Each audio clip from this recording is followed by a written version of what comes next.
1935, the Lions win the NFL championship. The Detroit Tigers take the World Series. The Red Wings bring home Lord Stanley's Cup. Joe Louis begins his rise to world domination. This transforms the Motor City into Detroit, City of Champions. All right, there we go. Crack of the bats. And we are off and running another episode of Detroit, City of Champions, episode 102, I believe we're up to now. Number 102, man. We've been rocking and rolling through the free world. I don't know. I want to know if leave a note in the comments if the viewers are missing that Death Star intro that we had last week. Yeah, the Imperial. I love That's just because we got the special lighting. I in know. the studio. I love it. That's what I say. Ramping it up, trying to make it look good. It was so like hype though. Man. We open up and we're in the Death Star. We had to wait until we get that. We're still in the Death Star. We just don't have the Imperial March going. That's right. Well, we do have fine people that listen, and we thank them. Thank each and every one of you for giving a listen. Do this for us right now. Like, subscribe, leave a comment, thumbs up, follow, collect, whatever it might be, wherever you're listening. Do all the podcast things in all the podcast places, and connect with us that way. So looking forward to just you being able to catch up on all the previous episodes. Yeah. And this is a big time for Detroit. Everybody's pumped and psyched about the Lions. Oh, I'm psyched. I am super psyched. I'll believe it when I see it. Dude, you don't have any. I'm telling you, get on the hype train now. I'm happy. Don't let it pass you by. As soon as Campbell got the gig, I was as happy as a clam because he was like super positive energy. Oh, he's me too. I love it. I love the positive energy. My little story with Campbell when he arrived was that I was sitting there, the previous regime, the guys that came from New England, I couldn't stand those guys. Right, yeah. And they came out and I don't know, like, I'm not gonna list the reasons why. I just couldn't stand them. And I barely watched any Lions football. I've watched Lions my whole life. Don't get me wrong. I've watched it. I remember every Barry Sanders. I used to watch every single game. Yeah. But there was definitely a lull. I'm like, I just don't have anything for these teams. I just can't stand them. And so anyways, when Campbell got hired, for me, it was just like another ho-hum day. And but here's the thing is that as soon as you heard him speak or saw him, was he had that electric, this is almost like Detroit sports history. Because if anybody doesn't remember this moment, it was only a couple of years ago, but the day he came up to the podium, he came up and he was like, we're going to, bite kneecaps off and bite their elbows off. Like he was going to, like, he was wild. And the greatest, and I was like, and I didn't watch the press conference, but I saw it like when it went viral and I'm this Lions coach, what? Yeah. And so I would like listen to it. And I'm like, and when I listened to that reminds me of somebody. But what I was saying was, I was like, this guy is awesome. Right. I was like, this guy is so awesome. And then the next day, he was doing some interview somewhere or another, and they asked him. They said it might have been. You want to tone that down a little bit? Well, He's like, hell no, I'm going to double down. Yeah. Well, they asked him. They said, well, what do you think about all these people like laughing at you and like all like around the country? You're like kind of a viral meme now, and he's like, I didn't say that yesterday for them. I said it to the Lions fans. I'm a Lions coach. I wasn't talking to them. And I was like, at that moment, I was watching that, whatever he was on. Yeah. And I like, all of a sudden I was like engaged and I'm like, no, this guy is awesome. Right. Yeah. So I was like, there is something. I love his energy. I love his energy. And I've been following him. How far he takes them. And I've been following them I've been following everything since that moment. So, but I'll believe it when I see it. I'm telling you, I'm not getting the tattoo yet. Get on that the guy hype. who got the tattoo. He's got the world, train, man. The Lions Super Bowl champs 2024 tattoo already. I'm sure there was a Lions Super Bowl 2023 and a 2022 as well. But but the thing is about it is the person who gets it on there the right year. That's right. Is gonna be legendary. The thing is, it's gonna be great though. Is then they're gonna pull up their arm and they're gonna roll up their sleeve just like a half inch. It'll say Lions Super. The next year. That's what I'm saying. At the bottom, like they're gonna roll it up like a half inch, and it'll say Lions Super Bowl champ 2024. Like I got this like 6 months before. And they'll be like, roll up the rest of your sleeve, and they're gonna pull every year for like crossed off for like 20 years in a row. that would be like the greatest tattoo ever. They have like every other year, like when they're measuring, so close. And when they show their tattoo, like it's just gonna be on their like wrist. The whole arm is a sleeve of all. That's a sleeve of all the years they crossed off. But no, excited about that because they're celebrating the birth of the Lions, and that's we celebrate that too. Heck yeah, we do. Because I mean, we all the way from Portsmouth and the Spartans to their first year here, and the magic of 1935. So. And we're going back there this year. Speaking of, we're going back there this year to do a show down in Portsmouth. It's going to be seriously. Listen, if anybody that's listening to this right now or watching this, if you didn't see the last year's Portsmouth show, the show we did in 2020, I don't remember what episode number it was. That show that we did at Christmas was like, that was my favorite show we've ever done. And the people that we are like, the people down in Portsmouth are like our family. Oh, they're wonderful. They're like our brothers and sisters, and they are like, it's incredible. Like we go down there and like that. I talked to that, like somebody from Portsmouth, like almost every day, like almost every other day. It's crazy. We love down there. It people. Was January, right after it posted right after we were down there. It was December, mid. It was like early. I thought it was early December. Yeah. And but it's episode. I think it was like December 9th because we were celebrating the 90th anniversary. I think that's when it was. December 9th. Yeah, early December there. Yeah. And but the episode the audio episode went out on just after the first of the year, episode 81. Okay, 81. Put a link to it. Yeah. In the comments for folks. But yeah, excited. But we're going back. We're excited. We're going back. Yeah. And anybody that didn't see that show, like, I mean, of course, we're saying, go back and watch the show, But this is what I'm saying, like that, like we're going, like when we go back down there, we're gonna be talking about this up. We're gonna be hyping the show from now until we go down there because like. I want as many people that are like are that are following this show and following what we're trying to do. I want as many people because you guys are like our family too. Like when I began this thing, I call this the City of Champions Project, the Detroit City of Champions Project. Yes. With the idea is with the conceptual idea of the quote unquote the Detroit City of Champions Project. The conceptual idea was you have it's a test. It's a endeavor. It's a quest, whatever you want to call it. Whatever you want to call it, that you have the greatest season in the history of American sport. Yes. And it has been completely forgotten. There is before my books, there was nothing mentioned in any newspaper.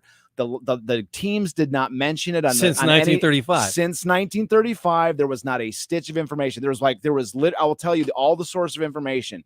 There was a newspaper article by the Detroit News, but in that article, they did not mention that it was the all three major teams' first championships in the same season. They mentioned that the Lions were, that the teams were winning championships, but there was no definitive stance on when those championships occurred and that they occurred in the same season within a 7-month stretch of time. So that was that's one scrap of information.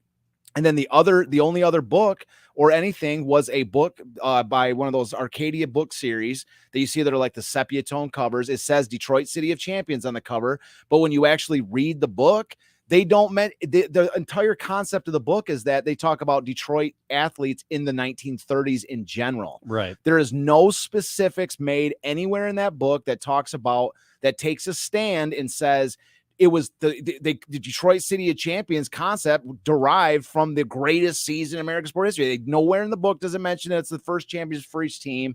It's a completely forgotten story. Wow. So the concept of the Detroit City of Champions project is we have this is a fact. Because it was big in the paper. I got the 2-page spread. At the time, sure. In 35. And so, I mean, it was reported on. They had. At the time, it was the biggest story in the country. There's 20 some on here. Or whatever they mentioned, like 22 champions plus Joe Louis, because Joe Louis again was not the champion, and that's a lot of times that's how you will see, like when you're talking to somebody's like, oh, I know all about this, and then they're like, yeah, and Joe Louis was the champion in 1935, and you're like, no, he wasn't, but it doesn't diminish from what he did. Oh my god, amazing! And then our series on Joe Louis, and again, so we have the series on the Lions, we have the series on the Red Wings, a series of these episodes on Joe Louis, which are great, and a couple of my favorite where we talked about Eddie Tolan and Willis Ward. Willis Ward, not one of the champions, but all part of that story. It's just again, I'm bitten by the bug. That's what I'm saying. That's what I'm trying to say is that this concept with this Detroit City of Champions project is. What like this? We're going to try to more people in. It's a baseline fact that we have the greatest season in American sport history. It is also a fact that 99% of people have no idea that this story ever happened. Right. So the project, the objective, the quest, whatever, is to reinsert this story back into its position of prominence, to factor it into the timeline of Detroit in general, and Detroit sports specifically, into the timeline of that history, and to make it to the point where in the future, whenever somebody says, anything about Detroit or the Detroit sports or the teams, they like when somebody goes, hey, did you know that the Tigers, Lions, Red Wings won their first championships in the same season? That they're going to be like, of course, everybody knows that. That's like everybody, like, to make it so it is a mainstream, well understood concept, to reverse that number from being a 99% unknown to being 99% known. And it's like the greatest sports story ever told.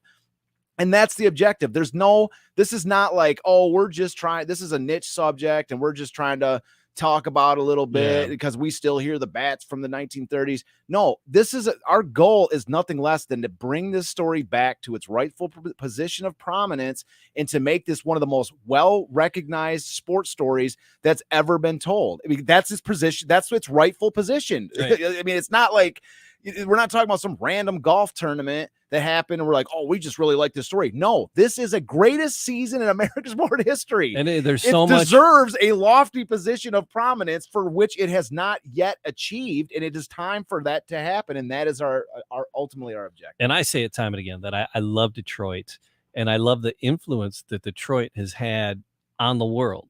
Be it music, be it the automotive industry. And the sports and the things that, because if you go and you listen to the podcast and you'll hear things about Garwood, and you'll hear things about Walter Hagen, and how the things that Walter Hagen did shaped what golf is today. Yeah.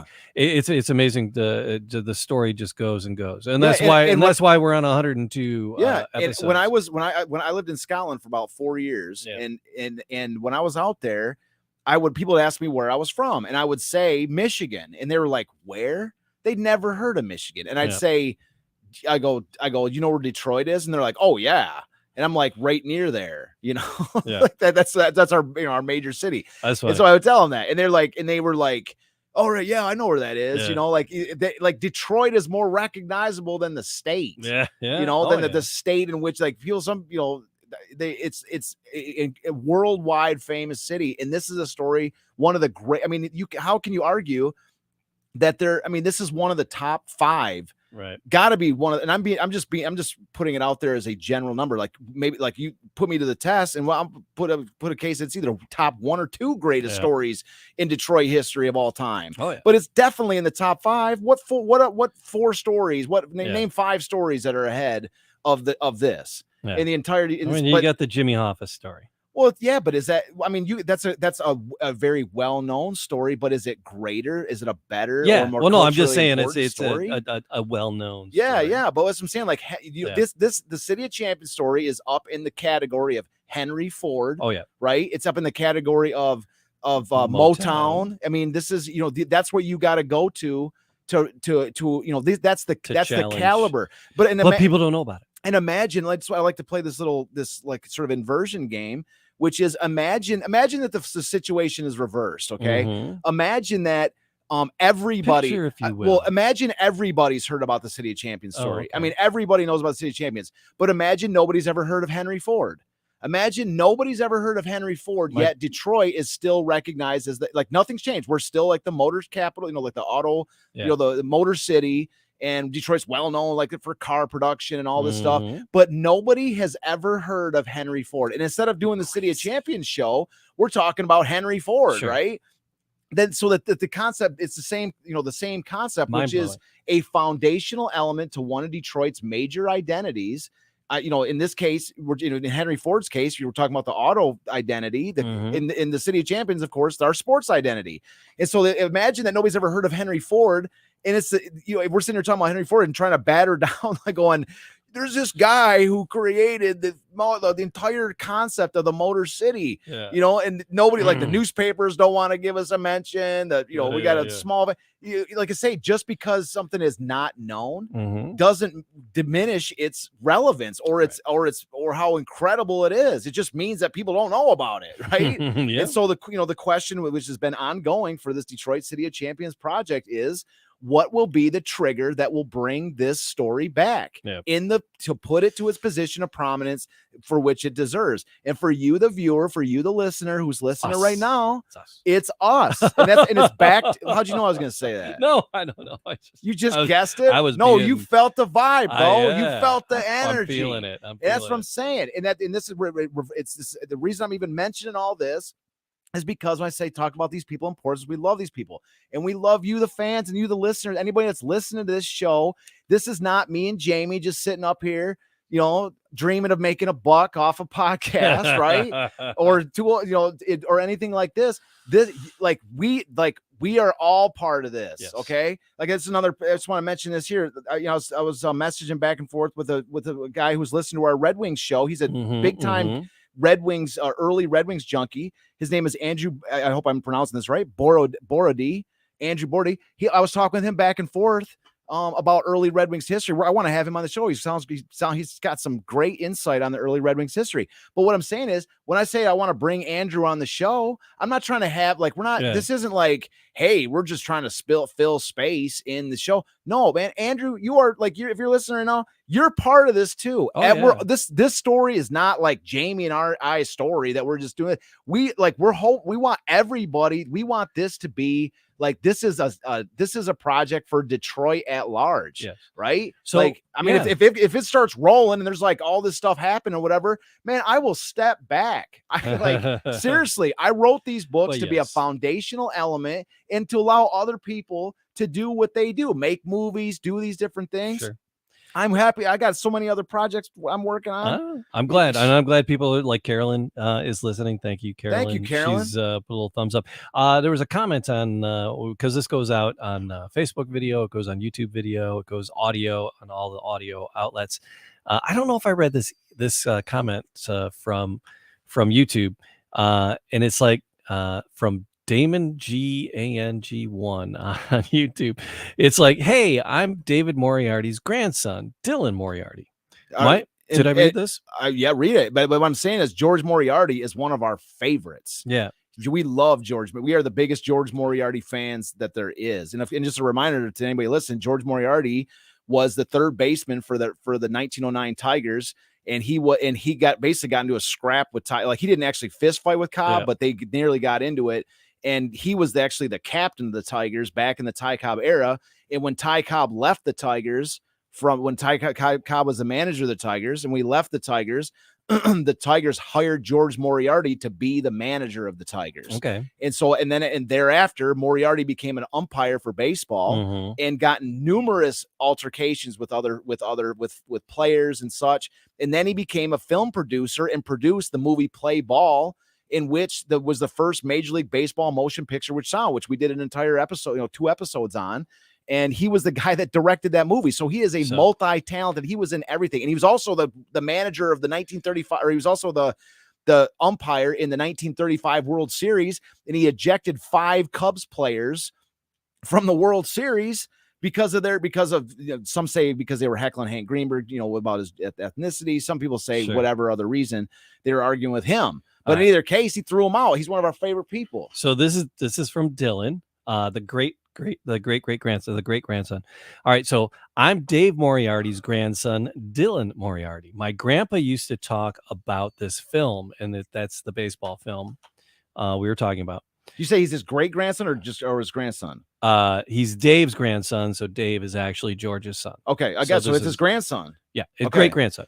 Because when he says his grandpa talked about the movie. Right. So Dave Moriarty, this kid's grandpa, was George's son. Oh, I got you. Okay, got you. So George's son was talking about Dylan here is a great grandson. Okay, gotcha. But he said, so I'm Dave's grandson. My grandpa talked about the film all the time when I was young, and this was the play ball, right?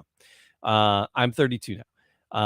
I've always been curious to see if anyone would ever dig up my great grandfather, George Moriarty. I'm so grateful and excited you guys are reliving the Renaissance man of baseball. Both of Dave's sons look a lot like George. My dad is the splitting image of George. It's insane. I know if my father had the opportunity to play organized sports growing up, he would have gone pro in anything he chose, especially baseball. So I wish it would be for James Franco or somebody to take notice of this first baseball movie with sound ever and revive it, along with casting a newer version with my dad playing George Moriarty. Anyway, thanks for sharing. I'd love to get my eyes on the short copy so I can watch it with the Moriarty family. That would be amazing. Absolutely. Yeah. So, No, I told him, hey, hell yeah. Let us know. Yeah. Here's Well, my I email. told him I actually, they messaged me and I told him I'd give them a DVD gratis. Okay. But I didn't hear this comment. I had not heard that. That's a great comment. So this was just but again, the invitation's there. I got a copy for you in to send July. you. Yeah. And it's a phenomenal movie. And that's when we were doing the movie Play Ball, when we were talking about it. The movie Play Ball is one of the the current production of Major League Baseball games would actually benefit a great deal by once again by learning from what they did in this original, because the way that they film when the pitcher throws the ball, they must be up on a ladder or something, right? Because in normal baseball, it pitches the ball, you can see the pitch from directly behind the pitchers. It's slightly straight behind the pitcher, so you can see where the ball goes straight into the plate. Sure. But in this, it's looking over the pitcher's right shoulder. So it's just a little bit of a different angle, and I think it looks awesome. I think it looks really cool. You can see the movement of the ball really well. It's just an interesting, different, it's sort of a different angle. We got to do a screening of that movie. Yeah, that would be amazing. Not on Champions Day, just because, or maybe we can do it on a Champions Day. We got the Historical Museum. We got a theater with the screen. Yeah, we could do that and then talk about the movie. That might be a fun one for the next next Champions Day. We got merch. Yeah, we got to mention this. Wearingfunny.com. There's t-shirts, and we do have some history to talk about. But we haven't we're getting to billiards. We're playing. If you're listening to this in the future, you're listening to just the next episode. But if you're listening in the present, it's been a week or so since we've done an episode, so we got a little catching up to do with some of the. But we got merch. Wearingfunny.com. Merch, there's t-shirts at wearingfunny.com and other fun stuff. And then we got the cool blazing the sticker. It's a nice good size sticker. And then there's buttons. Yep. So the stickers and the buttons, if you're in the Metro Detroit area, come see me at the available 12 Oaks Mall at the store. Yep. The store is called Inspire Marketplace, and we have a store at 12 Oaks Mall and also a store at Partridge Creek in Clinton Township. We can do a Soupy sales. And if you're not in the Metro Detroit area, go to your mom and dad's purse and grab $1. Remember, is that what they said? I don't remember. Soupy Sales gotten all kinds of. I've heard the name, but I've never seen it. Yeah. I didn't grow up in Detroit. Keep in mind, I grew up in Kalamazoo. I'm from Kalamazoo, so I didn't. All right. Anybody who's listening, who's as old as me and older, I have no idea what we're talking about here. No, but he did this thing, and he was like, "All right, go to your parents and pull out the green pieces of paper and email and not email, but mail them to me, Soupy Sales at the." He was telling the kids to steal the money and mail it to him at the TV station. He got in trouble for that. Oh, that's but if you don't live in the Metro Detroit area and you can't make it out because the stickers and the buttons are only available in person, the t-shirts are available wearingfunny.com. We'll figure out a way. We got to the next thing we're gonna put out is the stencil, so you can get it tattooed. Oh, yeah. So you take the stencil to the tattoo parlor, and they will tattoo it. That's the next episode. That's what we're doing for episode 200. Is I'm gonna get this tattooed. Are you really? Tattoo parlor episode 200. Jamie, that show will break the internet, bro. That will break the internet. I'm gonna right on the bottom lower back. I'm gonna get it as a tramp stamp right on the bottom of my back. That episode will break the internet. It will be viral. It will be. They're like, Jamie Flanagan's getting to City of Champions blazing tattooed on him. That. No, I'm concerned because I got my family coat of arms, and you got to get the other one. The other one might be cool. We got merch, and Charles, we got trouble. It's a capital T, rhymes with P, stands for pool. Hit me. What's up? That's I have no idea what you're talking about. That's from the Music Man. I'm quoting show tune lyrics to you. Well, billiards. Oh, we got trouble. I thought you right said here there was, in River I thought City. I thought you said there was somebody that was saying that we didn't pronounce somebody's name right or something. Yeah, no poop. What was the name? I want to know. I'm curious. I don't know. I got to look it up. But so let me just say this. Show tunes here. Okay, for Christ's sake. just sing it in just 1 second. I just want to say this. I just want to say this. From the very beginning, we have made no secret that if there is a historical mistake that we make on this show, if we list a wrong date, right? If we say, if we use a wrong, if we use some kind of a wrong, such and such, that I have no problem making corrections. I absolutely no problem. By no means would I ever state or even assume or anything that I know everything. Right. I know, like when it comes to this story, I know a lot. I've spent 13 years studying it. Right. And so if there's like some kind of a, pronunciation or whatever, I'm curious to know what it is. Andrew Brody. What did he say? Did you know who Andrew? Yeah, that's what I just mentioned him. He's one of I just said he's like family on the show now. Like we don't want to bring him onto the show just like this. Like anybody that's rolling with us is like part of this endeavor. Kilray. We're saying Kilray. Oh, okay. Kilrea. It's actually should be Kilray. And here's the thing, Andrew, just to respond to that, I have heard that before. I have heard that the name that the pronunciation is Kilray. However, McLaughlin. So here's the thing. I had heard that before, but I had never sort of heard it as a definitive, like somebody had mentioned it to me and said, hey, that name is pronounced Kilray. But at the time when I heard it, the name is so unique. And it's spelled Kilrea. Yeah, Kilrea. Is that what we were saying? Kilrea, yeah. Kilray. And so here's the thing. And McLaughlin, he said we were saying McLaughlin. So the thing is that when I say heck, Kilrea, he said you guys are a bunch of hacks. What are you even doing on the air? Get it right, you stupid turds. No, he didn't say that at all. I don't think he said I'm absolutely loving the podcast. I invited him on this show. Andrew's gonna come on the show. He said love the podcast. Yeah. But I should have played ignorant and been like, "That's son of a bitch, I'm gonna dig him up," right? Run that when he comes out here. But I'll say like this: I have heard that is how the correct pronunciation for Brian Kilray is in the Hockey Hall of Fame for the two Kilray brothers, and I say Kilray because when we were using Kilrea, all right, I say it like this simply for.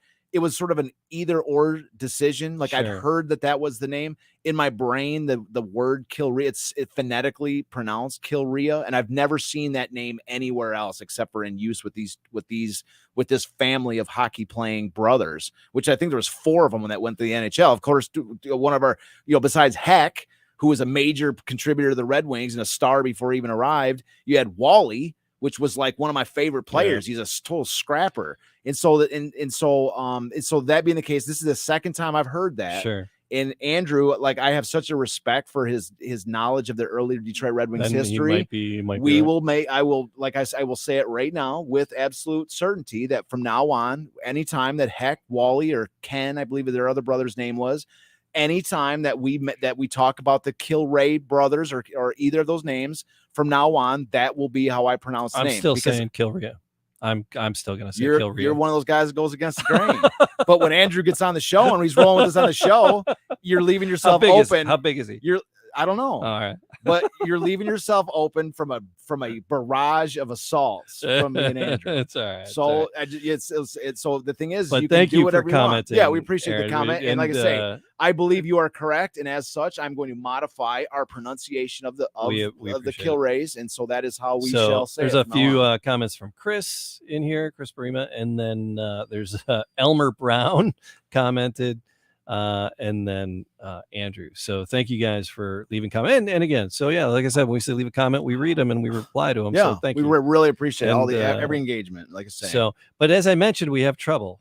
Yes, right we here do, Jamie. Yes, in River City, a capital T that rhymes with P and it stands for pool. Yes. All right. Now I get it. Now I'm flowing with you, bro. now you're I with get me. it, and now we're flowing. I'm gonna start singing a Surrey with the fringe on top here in a second. Don't take it too far because I'm rolling with you now. Don't lose me, bro. Don't lose me. So actually, we were in. It was funny. Colleen and I were singing show tunes a little bit.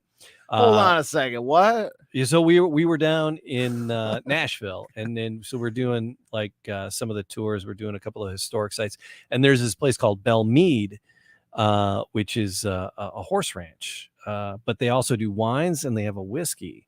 Now I'm understanding a little Belle bit more. Meade whiskey. Yeah. You guys got a couple whiskeys. So yeah. But it was a horse ranch, and so they had a lot of carriages, and then they had like very historical carriages, and there was a Surrey with the fringe on top, and we were singing Surrey with Fringe on top.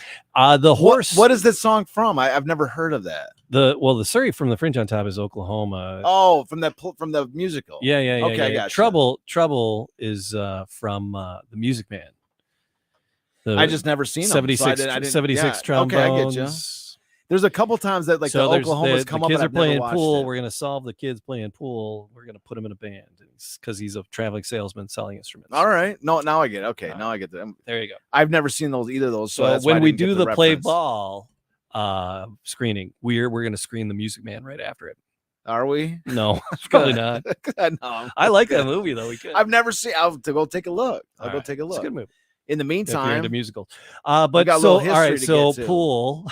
the people don't tune in to listen to us jabber, or maybe they do. I don't know. I like to think they do. I hope Like so. like I say, I haven't seen you in a couple weeks. I know. We're kind of going. We're just hanging out, chilling, talking, But- engaging with the fan. Yeah. Engaging with the listeners as Yes. much as possible. But we like to do a little history on this history show. Yeah. Every but yeah, so it's pool, Yeah. billiards. Well- more specifically, billiards. Billiards is more. There's no pockets in billiards, is there? It's all bumpers. You got to do 3 bumpers and.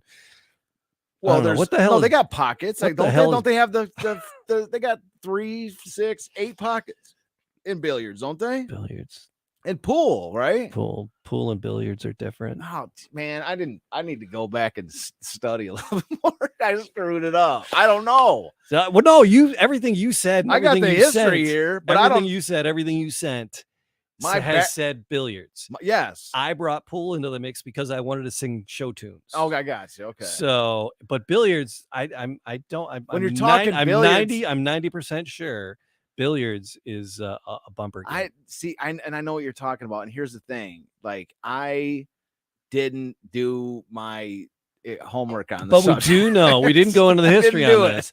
I've We got do some, know We got the guy. I got Jake the is a history on who. champion. Yeah, I'm going to read off the article, Yeah, and we're going to talk about Jake Ankrom. yeah. But as far as like going, like a lot The of times we're rules like, of billiards see, that's where I'm.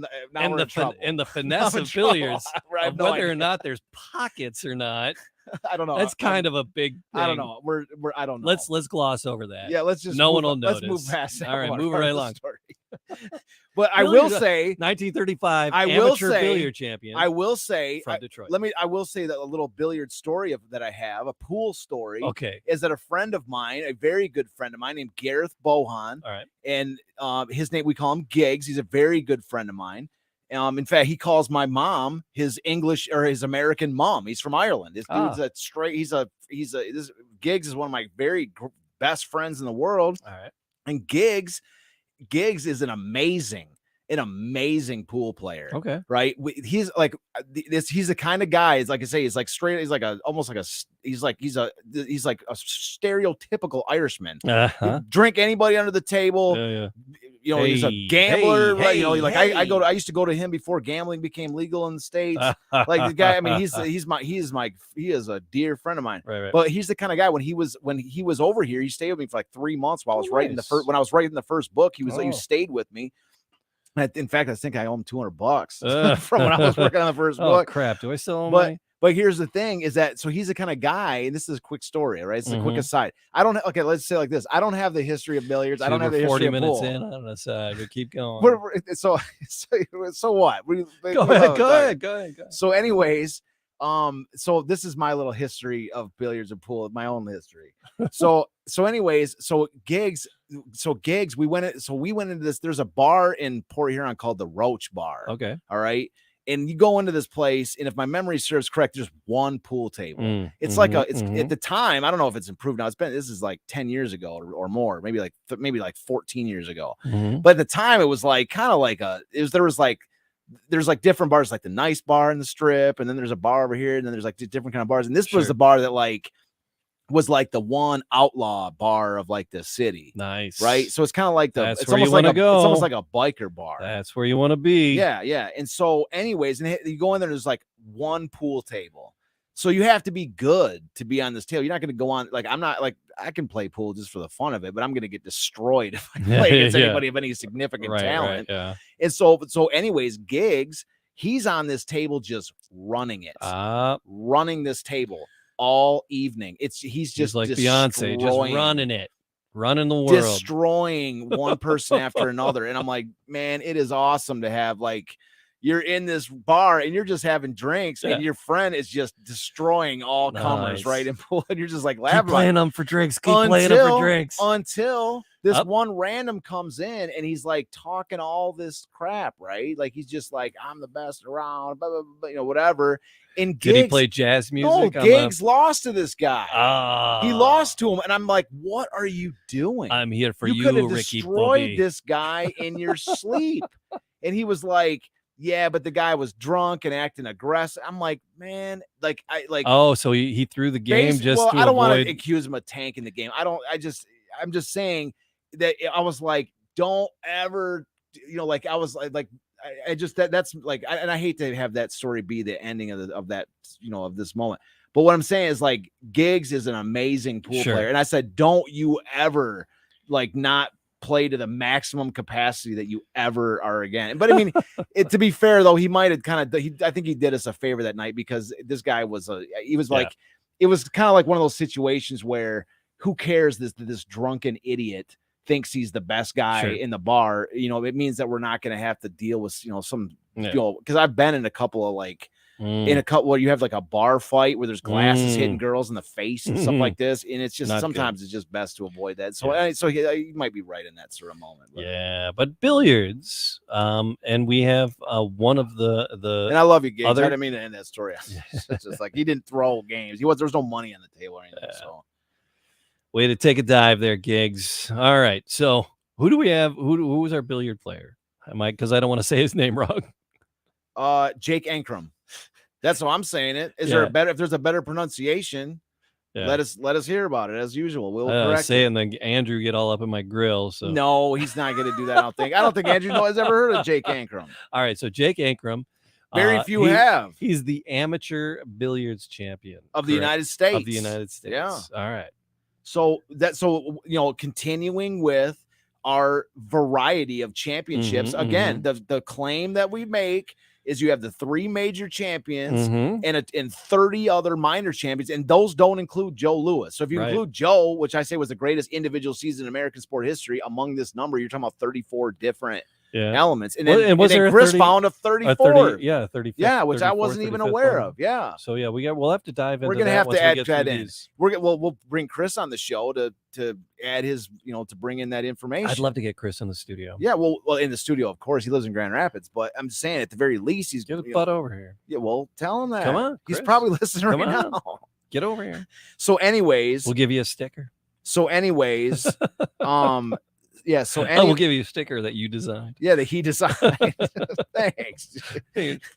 So anyways, yes, no, we got to talk about that extra championship. But anyway, what I'm saying is that when you make the claim that Detroit's got 3 major champions and then 30 minor championships on top of it, the question immediately emerges like, are there even 30 other sports? Yeah. Where are these other? Is that a real sport? Yeah. Well, is that a real sponsor? Well, of course. Well, you know, the national 3-cushion billiards championship is. I was looking. I was trying to find information on him, and I found the rankings for the billiard champions from 1930 through like 1960, 64 or something, and like some of the purses back in the 1930s were like $6,000. Yeah, I mean, pool's a game. That's one of those games where there's money involved and there's people watching. And I don't know what Jake won because well, here let me read the article. So we'll give the listen. Let me just hit this article because it'll because I read it already and I feel like I'm like sitting here talking about somebody that the viewer doesn't even know what we're talking about. So we got a couple images of Jake Ankrom. Really, it's just the same picture. You know, there's a couple different variations. So that $6,000 from 1935 today would be about $130,000. And this is like depression time. So all right, so that was the size of the purse. These are $100,000 purses for these championships. All right, go ahead. So this is the main article I have about Jake Ankrom. Yeah. Okay, so this is a Detroit Times article by Burt Walker dated February 28th, 1936. So here's the article. Like Joe Louis, another young Detroiter has leaped into fame from practical obscurity with the suddenness of a comet. He is Jake Ankrom, a barber who has just won the National Amateur 3-Cushion Billiard title. and who will represent the United States in the World's Amateur Tournament in New York starting April 9th. By virtue of his triumph in the national tournament, he has become the #1 amateur of America. Until his surprising victory, he was not recognized as having a chance against the veterans who played in the tournament of the recreation. He lost the first game and his stock fell with a sickening thud. However, that was the only game he lost, winning the next 6 consecutively and becoming the nation's outstanding amateur cueist. So the success of the comparatively unknown is the more remarkable, and the young man was competing in his first national tourney and was pitted against some of the greatest players in the country. He also has another peculiar angle to his career. He began to play 3-cushion billiards without ever having played the simple game of straight rail. He began at the top instead of the bottom, electing to play the most difficult type of billiards without having a background in elemental billiards. And this is Jake Ankrom's quote, "I used to watch 3-cushion players in action and was amazed at their skill and accuracy," he said. "I determined to learn the game in my spare time, just for the fun of playing, without any thought of ever becoming champion. And now I am glad I took it up. I will do the best I can to bring the world title to Detroit in April."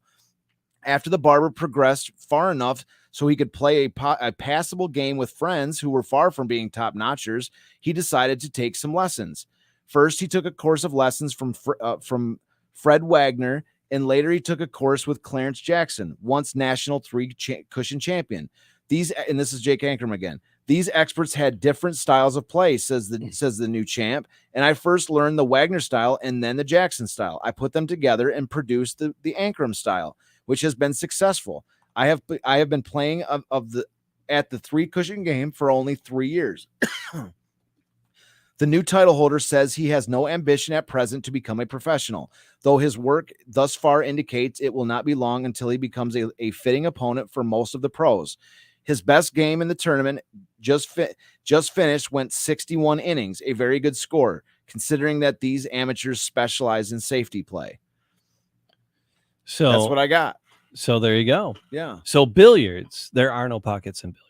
Is there not? No, it's the big rectangular table. Yeah. It's not, there's bumper pool, which has the little, well, what's the objective of the game? It's you have a cue ball, your opponent has a cue ball, and then there's a series of red balls on the table, and you're hitting the balls, and you ricochet, and it's like you have to hit 3. You got to hit 3 cushions. You have to there's 3 cushions. You have to hit some of them. You have to hit 3 cushions before you hit your opponent's ball. And you have to hit your opponent's ball before you hit the other ball. And so it's the number of cushions you hit, hitting your opponent's cue ball, and then hitting other balls intentionally. Yeah. Me, I'm a hit it hard, wish it well kind of pool player. And now that you mention it, we used to go play pool. Hit it hard, wish it well. We used to go play pool back in the day. And I think I remember walking about it. I think I remember walking to pool halls and seeing those guys play those crazy billiard games. That's serious. And being like, I'm not even in that. Like, I'm just going to walk past that. All right, math boy. Yeah. Like, I'm going to go play like regular pool. I can't even do the whole like 16. Give me 9 ball. Let's get it down to 9. Let's get a pitcher of beer and go play regular pool where I got to sink the balls in the pockets. Right. And let these guys over here, which are like these crazy, like, doing some crazy stuff. I'm gonna let them just. But yeah, you gotta hit bumpers. And hit your opponent's ball, and then with the difficulty and the angles is the points vary, and that's how that works. Yeah, so, well, that's what Jake Ankrom. That was a definitive, and that's what Jake Ankrom won his national American title. I was looking to see if he won the Worlds, but I didn't. I don't think he did because they would have mentioned something. So that's a nice picture of Jake there. That's from the paper.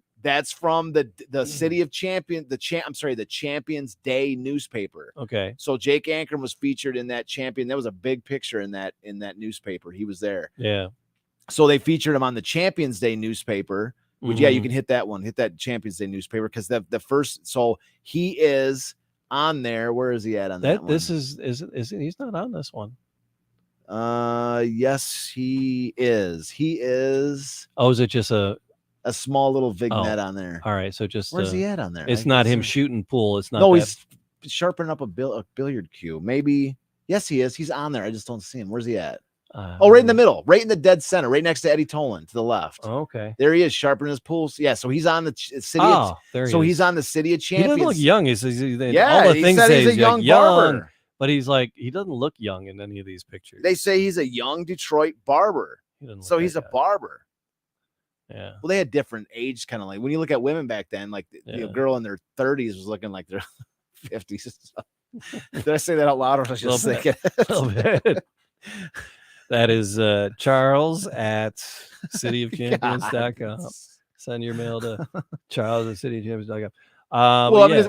Conversely, women that are mad at that statement, women in their 50s today are looking like in their 30s. So there you go. It's a good thing. Yeah. All right. What do we know about these pictures? Because you had a couple, and there's like additional versions of the pictures. What? So I was just pointing. I wanted to bring this. I put this on the slide because what I've got here. So if people are listening to the audio version, it's again. This is the picture from the Champions Day. Yes. And then it's from some archive. This is a Detroit Library archive. This is part of the Ernie Harwell collection. And what they had, I was just kind of looking online as I do as I'm putting the notes together. In the Detroit Public Library, the Ernie Harwell archive has the original photo from that newspaper that they used for Champions or for the City of Champions newspaper. And so what's interesting about this photo, besides the fact that it's original, I got the little tag and like the reference numbers and stuff at the bottom. But what's interesting about this photo is that they have the full photo of it. It's not cropped. Yeah, they have the little white chalk line where they cut it for the newspaper. Oh, I was wondering what that. And then the rest, they're like, this is where we're using this image. Like whoever took the photo to like crop it here. But with this photo, you can actually see the rest of his shoulder. Right. And it's not like some monumental thing. Sure. I just thought it was kind of interesting that like here's the original photo without the crop. It's just kind of cool. There's kind of linking two moments. It's not Newsweek and OJ or anything, but no, that's where the photo is cropped. Yeah, that's the photo. What do you guys are expecting from me, man? We're talking billiards. I mean, I love billiards. It's one of my favorite sports. All right, and then this one, the second one is so from another archive. Yeah, well, this is from a newspaper. I didn't even see what newspaper it's from. I didn't see the tagline for the newspaper, but this was an article from April 2nd, 1936, that talks about the idea that Jake Ankrom is headed to that he'd won this, this national championship. And so it's dated April 2nd, 1936. And this is the little tagline in the article. It says, Jacob Ankrom, a Detroit barber who won the national amateur 3-cushion billiard title in that city from a field of veterans. Ankrom, who took the game up only 7 years ago, did not become a Class A player until last year, and his victory came as something of an upset. And so what's interesting about this little newspaper photo is it's the exact same newspaper photo we just showed. The same photo, yeah. So this is a newspaper in California reporting on Jake Ankrom. Taking rip and read. There's this. That's like say that there's the original Ernie Harwell photo, which was used in the City of Champions newspaper. Yeah. And then that same photo got all the way out to California and was used for an article out there. And they had used it on the big spread. Yeah. So that was the main photo that was like clipped of him. And then I like this one that I had up earlier. There you go. Yeah. So this photo you're looking at here for the first time on the internet. He's like leaning. He's over ready the to table. Yeah, he's ready to win lining a up a shot. Man. This is very, very cool. It's this a great is him shot. in action. Yep. Yeah, this is an action shot of Jake Ankrom. So I'm saying, like, for the first time since really 1936, since the besides in the book, of course, this is the first time on the internet that this photo is being seen. It's Jake Ankrom in action, right? He's ready to win himself a championship here. So he's got his shirt, his jacket rolled up. He's ready to do some damage. Yeah. And I think it's a great shot too. That's why I wanted to throw it in there. But this is like pretty much the only other picture we have of Jake Ankrom. So I searced. I was searching, trying to pull some. I probably should have pulled down the rules of billiards or the history of billiards. Yeah, that would. I thought I had a history of billiards, but it was just we'll probably have a history of statistics. Maybe I'll have Giggs calling the show, or maybe he's listening to the show or something. Maybe Giggs can give us a little bit of history because Giggs is and maybe that wasn't the best story to tell in retrospect, but because Giggs is a friggin' champion. I've seen Giggs dominate pool halls. And I just mentioned the loss because it still shocks me to this day because I've seen him just destroy people. We worked together on Mackinac Island. Diver Joe. We worked together on Mackinac Island, and I used to watch him absolutely just annihilate every single person. And I'm still like maybe suffering from some kind of shock from watching him lose that game that one night at that pool hall. And I'm still in shock. And that's what I'm saying. Like, I'm not trying to dog him. I love Giggs to death, but I'm still in shock. Like, man, he is an awesome player, and I haven't seen him in a long time. I would love to see him dominate some people again. But that being said, if anybody out there fancies themselves a ace pool player, it would like to arrange a championship, like a tournament match with gigs involved. That's it. Throw some cash to getting gigs a plane ticket over here from England, and we'll set some shit Perfect. up. All right. Yes. So, all right. Another one of the champions in the books. I'm enjoying this. We got a bunch more to go. Yep. And there's more to come. And Jake Ankrom's, like I say, he's once again, like people are like, is there enough sports for 30 championships? Well, you decide for yourself. There are. We're going over them every show, every episode. There's another one here. Yep. And we're gonna have more to go. And if we run out, we can talk about the national. There's a homing pigeon, which isn't even factored into the number. We got to go back to we got to go back to baseball too. Yeah, well, we're gonna do a long form Detroit Tiger history because we didn't. That was the first segment we talked about. We were just getting our legs. We were just getting our legs, and we covered the Tigers in like a week. We could spend months talking about the Tigers, and we will. Yeah, we will. We'll that's gonna be deep in the Tigers. I'm looking forward to that. Yes, and I would think I think that's something we're gonna tackle in the new year. Mm-hmm. I think from the early new year, that's when I'm really. We got plenty to get us through the year. Yeah. So, thanks for listening. Like, subscribe, leave a comment. All the podcast things, all the podcast places. But seriously, thank you for listening. Tell a friend. Share it with somebody. And again, we're all part of this, man. We're trying to bring back this. This is not my story. This is not Jamie's story. This is all of our story. If you have a connection to the story or something magnificent from Detroit sports, share it with us. We'd love to hear about it for sure. And so there you go. We'll do it again very, very soon. It's the website is Detroit City of Champions. Are you going to tell them next week we're doing a show? No, I said very soon. Time is relative. That's true, because if you're just listening to this, if you're just binge listening, you just like Andrew for them, it's just joined the party. He's like, I got 100 shows to catch up on. That's true. What I'm saying, though, people find us whenever. I know, but we got to we'll be back again soon. Thank you, Jamie. That's how I go. We shall return. Yes, live from the Death Star. Yeah, that's the studio's looking sharp. The video. I love it. I absolutely love it, dude. It is, and it feels. Takes me a couple more minutes. This isn't just some crazy CGI on the screen. We are in the Death Star. This is we have blue all around us. It's dark in here. Like this is like, you know what I mean? Like this is the right now we might not have the Imperial Death March or the Imperial March as our opening theme song, but it is playing in my head now. That is it. All right. Wearingfunny.com. You can get the Detroit City of Champions shirts there. The stickers and the buttons available at Partridge Creek. And 12 Oaks Mall. 12 Oaks Mall. Inspire Marketplace. Come on in, talk to me. Let's talk some City of Champions talk baseball. Or if you're dying to get one, just email us. Let's talk gold and silver. Let's talk crypto. Let's talk about whatever, man. I sit there and we'll mail you. I shouldn't even be telling them because I don't like people bothering me when I'm working. I'm always busy with work, and I don't want to. Don't come in there. Go in there. Talk to them all the time. No, there's a marketing strategy. Real quick before you cut us off. I know you hooked me last episode, but don't hook me this time. Don't hook me. Don't keep the hook. Go ahead. There's an episode of South Park, okay, in which Cartman buys a theme park. He inherits $1 million from some long lost relative, right? And he already knows what he's going to do. He buys this theme park, and the owner of the theme park goes at the last second as he's selling, going, "I can't sell you this theme park. I can't do it. I can't. In all honesty, this theme park's been losing money for years." And Cartman says, "Well, that's not a problem because I don't want to bring in any fan. I don't want to bring in any riders. I bought it so I could ride it myself because I hate lines. Right? That's it. So he goes into it. So he buys the theme park and he's riding the rides, having the time of his life. And in the meantime, there's this massive crowd outside of the gates trying to get in. Right. And so now, like over the course of the show, the theme park is like the most coveted ticket there is. Yeah. He's got to let one person in to pay for a security guard. Yeah. He's got to let one more person in to pay for the maintenance of the. And next thing you know, the park is jammed. Eventually, yes. But the thing is that all the media, like all like the stock market, like analysts and that, like on the TV, they're going, Cartman, this boy from South Park is a genius because he invented this marketing strategy of you can't come here. Like you're not allowed here. So people want like what they can't have or whatever. So with so that concept in mind, I'm sitting there saying, don't come up to the mall. Don't go to Charles. Don't come up to the mall and Don't. talk to me. Not allowed to talk to Don't Charles. come up there and talk City of Champions stuff. Don't talk baseball analytics or history or anything like this.